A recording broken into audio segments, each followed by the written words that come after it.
O doutor Eliano Pellini, que é candidíase vaginal. Tudo bem, doutor? Olá. Boa Afinal tarde. de contas, boa tarde. O que é esse nome complicado? Candidíase vaginal. O que é isso? Então, a cândida é um fungo que vive conosco em todos os nossos ambientes, principalmente intestino, pele e também na vagina, em condições de simbiose. Então, ele é um habitante natural da espécie humana e conosco faz um sistema de equilíbrio. Tá. Desde que a gente tenha nosso sistema de defesa adequado e principalmente as cavidades como orofaringe, ânus e vagina tenham os seus pHs específicos. Perfeito. O nome Candida albicans é porque ele é um fungo que quando cresce forma colônias esbranquiçadas, daí a palavra alba. Tá. Mas existem cerca de 6 famílias diferentes de cândidas. A mais comum na espécie humana é a Candida albicans. Mas existem outras cândidas resistentes a fungicidas e antibióticos. E é vaginal porque a queixa principal que traz as mulheres ao consultório é a candidíase vaginal e às vezes de recorrência.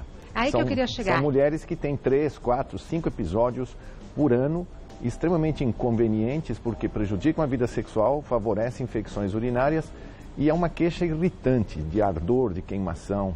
E é muito comum nessa época de transição de período, de verão para inverno, de inverno para verão, muito frequente. Então eu queria chegar aí. É uma das reclamações mais comuns do consultório. Talvez o mais concreto motivo que traz mulheres ao consultório ginecológico. Olha só. O número 1 é fazer o preventivo de câncer, chamado Papa Nicolau. Papa Nicolau. Todas as mulheres adquiriram esse hábito uma vez ao ano. Sim. Mas o segundo motivo que traz clientes ao consultório é a cândida de repetição. Tá bom, então vamos aos mitos e verdades sobre a candidíase vaginal. É mito ou verdade que a candidíase é uma doença transmitida sexualmente? Então, na verdade, não é uma doença sexualmente transmitível. Como a gente comentou, esse fungo vive conosco. Então, a cliente, por exemplo, que desenvolve uma candidíase vaginal, não foi transmitida pelo parceiro sexual, e sim esse fungo veio do próprio intestino dela para a vagina. Agora, o parceiro funciona como vetor. Ele pode tocar o pênis em áreas perianais e levar esse fungo para dentro da vagina e vice-versa. Tá. E o parceiro pode ficar com esse fungo na sua pele da glande do pênis e transferir na próxima relação. Tá. Então, geralmente, não é uma doença sexualmente transmissível, ela é localizada, mas os parceiros devem ser tratados concomitantemente. Ótimo. É mito ou verdade que a principal causa da infecção é a queda da imunidade? A candidíase ficou muito famosa no período de 1980, 90, quando você começou a ter casos de AIDS.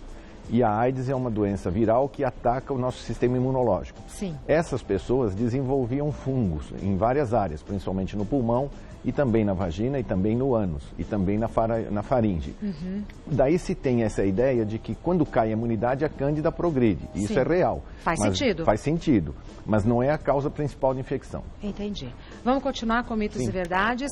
Dá tempo de você mandar sua pergunta. É mito ou verdade que roupas justas podem levar ao desequilíbrio da flora vaginal, resultando na candidíase? E eu emendo, inclusive pensando na foto, jeans também ajuda no desequilíbrio da flora e resultando Então, na quando candidíase? você fala em desequilíbrio, é sinal que você mudou o sistema de defesa e mudou o sistema de pH. pH é a medida do componente ácido que existe nos tecidos. Então, uma pele perivaginal tem um pH mais ou menos de 4,5, 5. A vagina tem um pH de 3,5, 4. E é ácida porque protege a entrada de bactérias do meio externo para dentro do útero. Perfeito. Porque o útero, o colo do útero e o muco cervical, ele é alcalino, que permite a ascensão de espermatozoides. A vagina, sendo ácida, ela impede bactérias e impede fungos. Mas quando você bloqueia a ventilação, você abafa, você muda o pH, o pH sobe. Então a vagina passa a ter um pH de 5, 6, e isso favorece o crescimento de cândida, de um lado, e outros parasitas intestinais, como proteus, Escherichia coli. Então, mulheres que usam muito tempo fechado o seu ambiente vaginal, depilação excessiva e jeans apertado, infelizmente, não ventilam. Não é saudável. Veja que a colocação da vagina na mulher que ficou de pé 6 milhões de anos atrás foi planejada pela natureza que essa mulher, ao agachar para urinar ou para cuidar de um filho ou para plantar, a vagina automaticamente se abre. Isso permite a entrada de ar e esse ar oxigena uma bactéria famosa chamada Lactobacillus acidófilos, que vive na vagina. Então é necessário que durante o dia entre ar dentro da vagina para ativar os bacilos que fazem ácido lático e controlam a cândida. Por isso esse desequilíbrio é importante. Quanto mais lactobacilos você tiver no intestino e na vagina, mais saudável. Perfeito. Ótima explicação, doutor. Mas o mito? É mito ou verdade que apenas mulheres que estão no período fértil podem apresentar a enfermidade? Na verdade é o contrário, né? Porque se você perceber, poucas mulheres sabem disso, mas uma mulher normal que menstrua e ovula mensalmente tem 4 vaginas diferentes por mês. Ela tem uma vagina nos primeiros 5, 7 dias, que é uma vagina de crescimento estrogênico. Aí entre o 7º e o 14º, ela tem uma vagina ovulatória. E depois começa a progesterona pelo processo de ovulação, ela passa a ter uma vagina progestacional. E no final ela tem uma 4ª vagina, que é a vagina pré-menstrual. Se engravidar, é uma 5ª vagina diferente. Pós-parto é uma diferente. E quando entrar em menopausa, é uma vagina muito machucada. As mulheres não entendem isso, de que há momentos sexuais mais favoráveis para a proteção. Qual é o melhor momento para ter vida sexual sem risco de infecção? O dia fértil. Porque você tem mucos, tem lubrificação, você tem hormônio feminino bem alto. Os períodos mais críticos são quais? Pré-menstrual e pós-menstrual. Durante a gravidez, durante o pós-parto e na adolescência. É quando a cândida progride. Mas o grupo mais afetado, infelizmente, são as mulheres na menopausa. Tá. Vamos para as perguntas do pessoal de casa. A Alana pergunta: desde adolescente, tenho vários episódios de candidíase ao longo do ano. Estou novamente com o problema e percebi que o remédio parece não fazer o mesmo efeito. O fungo pode ficar resistente ao tratamento?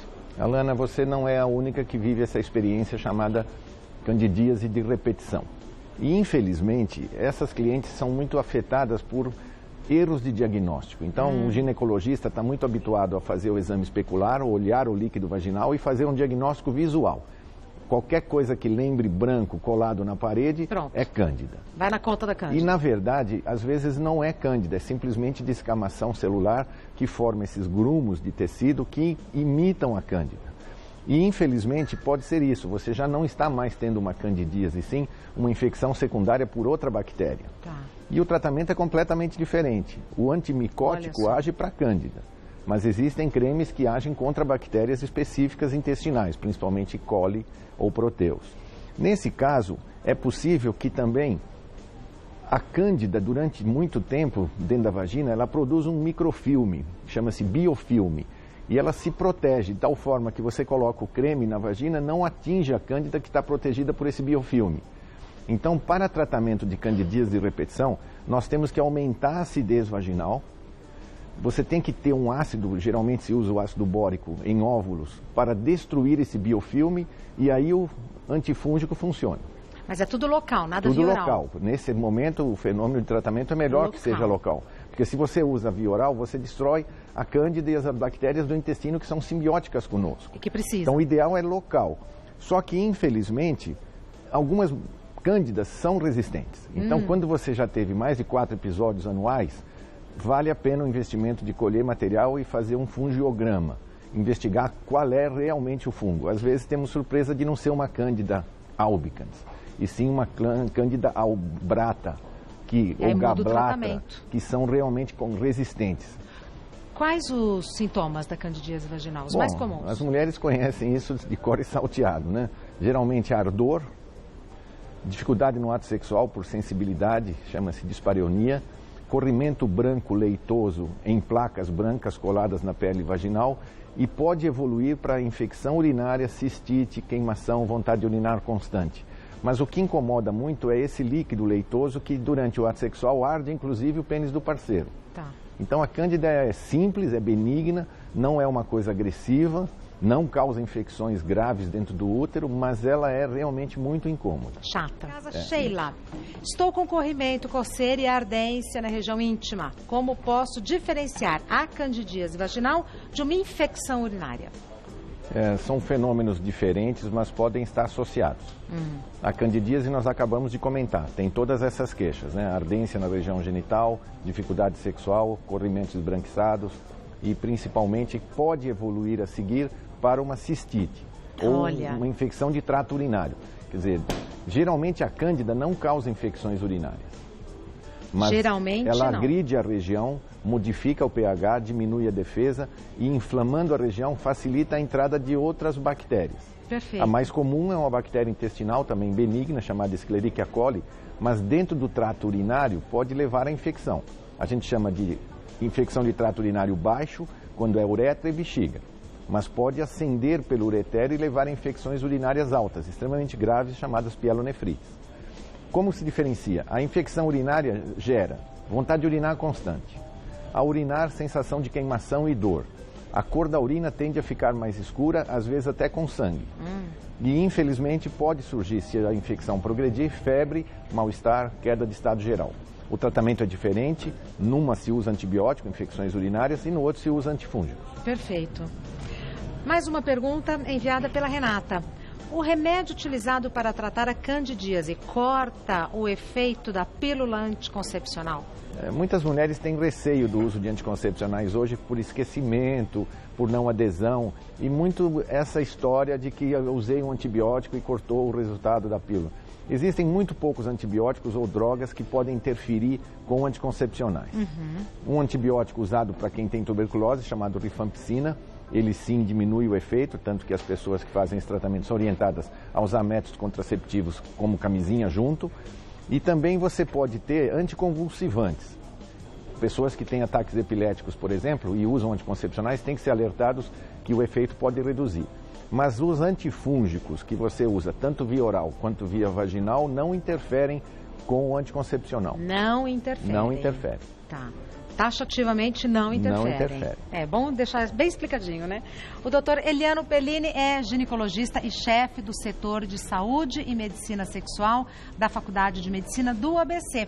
O telefone 11 50 52 1409. 11 50 52 1409 e o e-mail secretaria@consultorio.com.br.